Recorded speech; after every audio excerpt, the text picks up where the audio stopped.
Hello and welcome to this presentation on the Safe and Sound Protocol, also known as the SSP, which is vagus nerve stimulation delivered using sound. My name is Andrea Parker and I'm an occupational therapist. I'm also involved in vagus nerve stimulation research. I use the SSP with my clients, but also have lived experience with this intervention to manage my own health conditions. So the SSP is used to support functional improvements with autistic people, but it's also relevant to other diagnoses such as ADHD, anxiety, people with a trauma history, or auditory processing disorders. It may also have benefits for other conditions where there is dysregulation of the nervous system, which I'll explain shortly. So before we dive into the science, I just want to share with you a brief story from one of my earliest clients with the SSP. And this remains the most profound experience of my OT career. So about 4 years ago, I delivered the therapy to a 20-year-old man who has a severe intellectual disability, is autistic and nonverbal. He had many beautiful qualities, but also had significant challenges, including limited capacity to engage with others. He was unable to give eye contact, rarely tolerated hugs, and had behavioural challenges that required significant support. So I delivered the SSP with his mother in the room, and within the first few seconds of listening to the music, he looked his mother straight in the eyes, reached out and hugged her. And as he continued with the therapy under his mother's supervision over the coming weeks, this pattern was repeated. We also saw significant functional improvements. He became more smiley, he was able to give eye contact, hugs, and was able to enjoy being with others. He even had an increase in some basic speech. His behaviours became more settled, and he even started taking himself to the toilet instead of using his nappy. So this experience convinced me of the power of the SSP to help people feel better and function better. In a very short time, we saw improvements that had never been possible with other therapies, and these outcomes were achieved rapidly and at very low cost. So I see a response in most clients ranging from subtle through to life-changing. The improvements arise spontaneously. There is no forcing or masking of behaviours because they are arising naturally in response to improved nervous system regulation. So the purpose of this video is to provide information about the science behind the program and its potential benefits. And it is my hope that this will increase awareness of the SSP so that more individuals who are struggling with nervous system challenges can have the opportunity to reach their full potential using this program. So here's an outline of what I'll cover in this journey of exploring the SSP, its potential benefits, the evidence, and the factors to consider for safe delivery of the program. So let's start with the nutshell. The SSP is frequency modified music, and it can be administered using headphones or a Bluetooth speaker, and it may improve auditory processing, reduce sound sensitivities, stimulate the vagus nerve, and this may enable the state of feeling safe and calm to become accessible. It also may enhance capacity for learning, social engagement, and improve functioning in daily life. The program is provided by SSP trained practitioners, which can come from a range of different clinical backgrounds, and it involves 5 hours of music delivered using the Unite ILS app. There are multiple playlists available for different musical tastes and different levels of filtration depending on the client's needs. It's undertaken gradually in short sessions over several days or weeks, and it's not required every day. And once the client or their caregiver is trained in independent delivery where that's appropriate, it can be continued with remote clinical monitoring at very low cost. For my clients who are predominantly adults, they take 2 to 3 months to complete the program. And to maintain their functional improvements, they generally do it 2 times a year, although some clients require constant access to maintain their functional gains. So what the SSP is not. So it's not music therapy or sound therapy because it's acoustic vagus nerve stimulation. It's also not a treatment for autism or any other condition. It may, however, improve functional capacity by managing auditory processing deficits and autonomic nervous system dysregulation, which I'll now explain. So, what is the autonomic nervous system? Well, it's that part of our nervous system that operates automatically in the background all the time to control our bodily processes. And the vagus nerve is the primary nerve of this system. And the functioning of the vagus nerve regulates the overall state of the autonomic nervous system.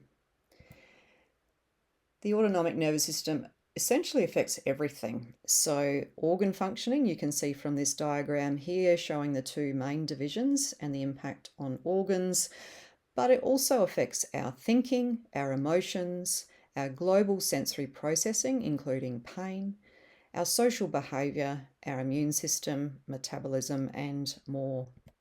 So the autonomic nervous system responds to cues of safety, danger, and extreme threat, and these might be from our environment, but also within our body, like viruses.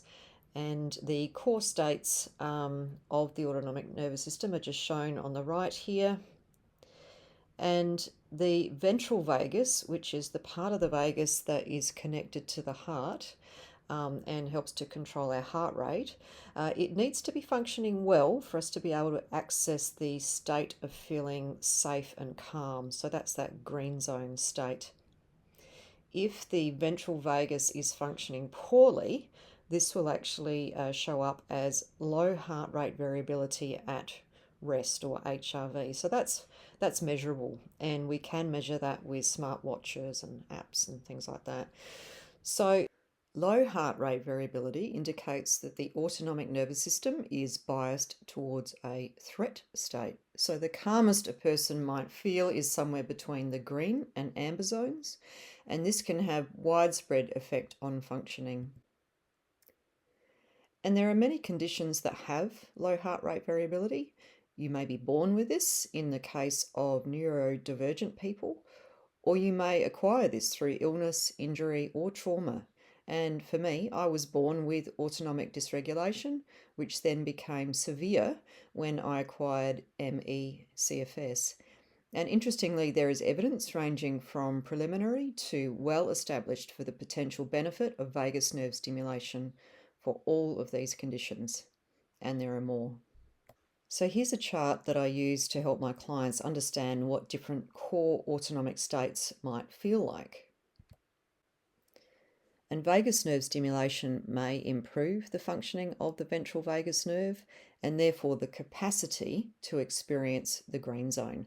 So it doesn't mean that we're going to be in the green zone all the time, but it does mean that it's accessible. And for my autistic clients, it's quite common for them to say, "This is the best I've ever felt," or "I never knew what it was like to feel calm." And this was certainly my experience too. So let's explore the social engagement system, which is very interlinked with that green zone state. So Stephen Porges, who was the primary scientist who developed the Safe and Sound protocol, developed this hypothesis that the ventral vagus, which is connected to the heart, you can just see it there, operates in a coordinated manner with the nerves of the head and the neck that are involved in facial expressions, eye gaze, hearing, speech, head turning, chewing, and swallowing. And collectively, he describes this as the social engagement system, which we use to communicate with others and receive cues of safety and danger. And that's by things like our tone of voice and our facial expressions and our eye contact. And Porges proposed that poor functioning of the ventral vagus is associated with poor functioning of the social engagement system. And conditions that may have problems with functioning in this system include autism, but also a range of other conditions, including ME/CFS. And when I was severely ill with ME, my face became very wooden and frozen, a bit like that top emoji. And I was having difficulties with chewing, swallowing, and speaking. And I had really severe sound sensitivities. So I know what it's like to have problems with this system. So let's explore sound processing and its relationship to the autonomic nervous system more specifically. So we have tiny little muscles in our middle ear that help to dampen down loud sounds. So if the nerves of the social engagement system are functioning poorly, and that includes the nerves that control these muscles may be slack, and it may lead to an increase in sound sensitivities. These middle ear muscles are also connected to our eardrums and tension the eardrum to facilitate processing of mid-range pitch sound. So that's the human voice. So if the autonomic nervous system is stuck in a threat state, a person might be more sensitive to threat sounds. So think screaming and growling, those high and low pitch extremes. But there's many everyday sounds that fit into these ranges. And the person may also have difficulties with hearing and understanding speech and filtering background noise. And this is certainly common in autism, but also a range of other conditions. So the filtered music of the SSP is essentially physiotherapy for the middle ear muscles to help them to function better. But it's also concentrated signals of safety that stimulates the vagus nerve. So the music has been filtered through an algorithm that mimics the vocal frequencies used to soothe a child. So the sing-song pattern of vocal tone that we just naturally use with children. And some people's response to these signals of safety can be very rapid, as in the example I gave earlier. And these are the potential benefits that may come from this, including improved capacity to hear speech, filter out background noise, a reduction in sound sensitivities, and improved autonomic functioning overall. And that has the capacity to affect a lot of areas. So what's the evidence for this? Well, there was a study published by Stephen Porges and his team, which tested his hypothesis using the Listening Project protocol, which was an early version of the SSP, and that was tested with autistic people. And the findings of this were that there were improvements in autonomic functioning as measured through heart rate variability, but also improvements in the participants' capacity to hear speech as measured using the SCAN test. So here's just a bit more detail to explain those improvements there as compared to the neurotypical control group. His team then published another study in 2014 that included 2 randomized controlled trials. Trial 1 compared filtered music with headphones only, so that was a placebo. And what we're seeing here is improvements beyond just hearing, but also reduction in auditory sensitivities, increase in spontaneous speech, and improvements in behaviour. So we're getting broader improvements here, which is consistent with his hypothesis. And then the second trial compared filtered music with unfiltered music, and once again we're getting some broader improvements. So the Safe and Sound protocol, as it was renamed, was patented as Acoustic Vagus Nerve Stimulation in 2018. Multiple studies have been published from 2023 onwards, which I've included in the references, and the key findings are listed below. There are more studies in the pipeline, and we certainly need more high-quality evidence. However, as it is a form of vagus nerve stimulation, which more broadly has a vast amount of high-quality evidence, this gives me confidence about its potential benefits. And in addition, I am seeing results that have not been possible with any other intervention, and I have been an OT now for 25 years.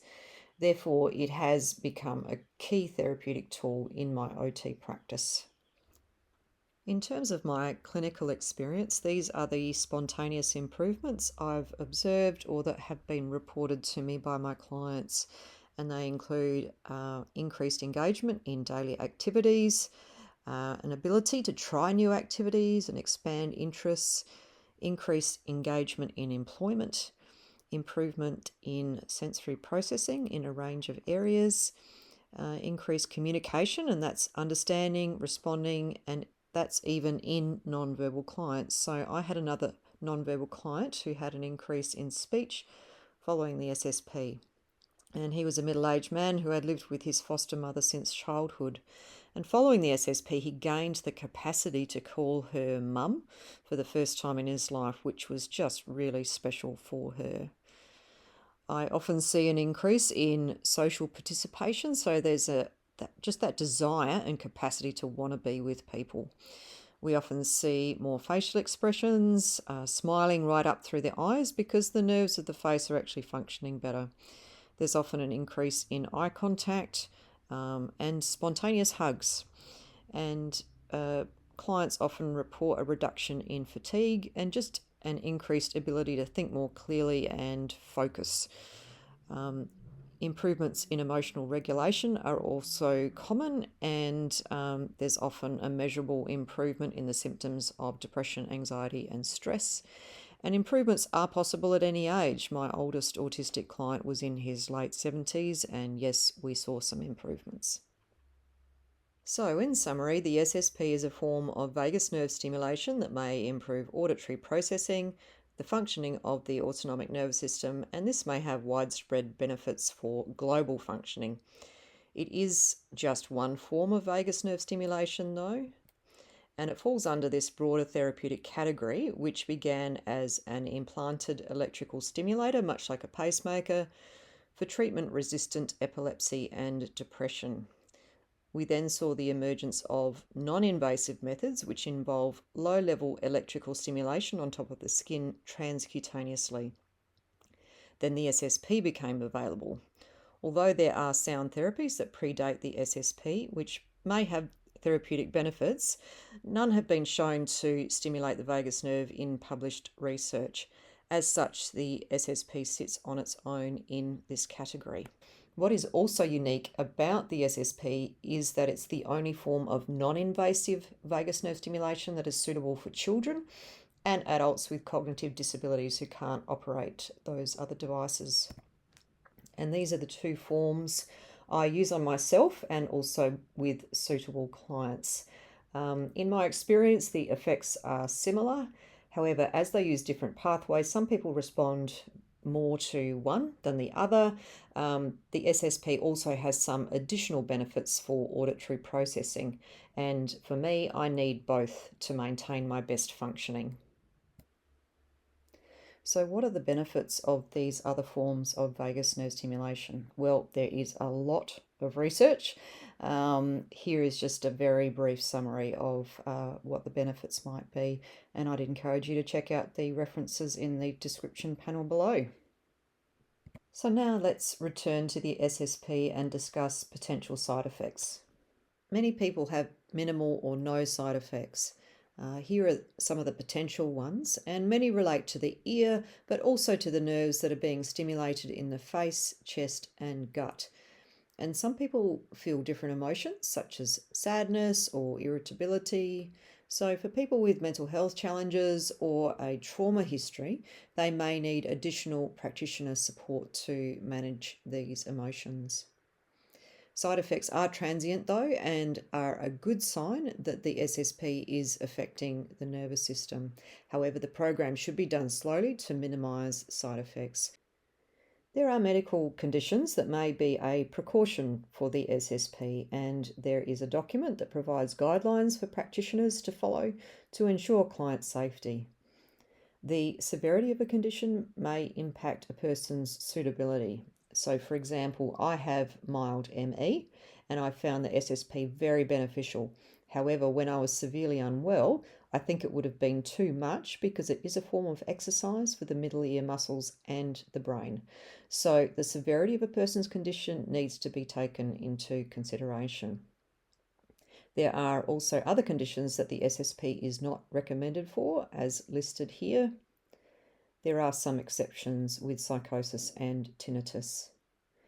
And if the SSP is not suitable, transcutaneous vagus nerve stimulation may be a safer alternative if it is appropriate for the client.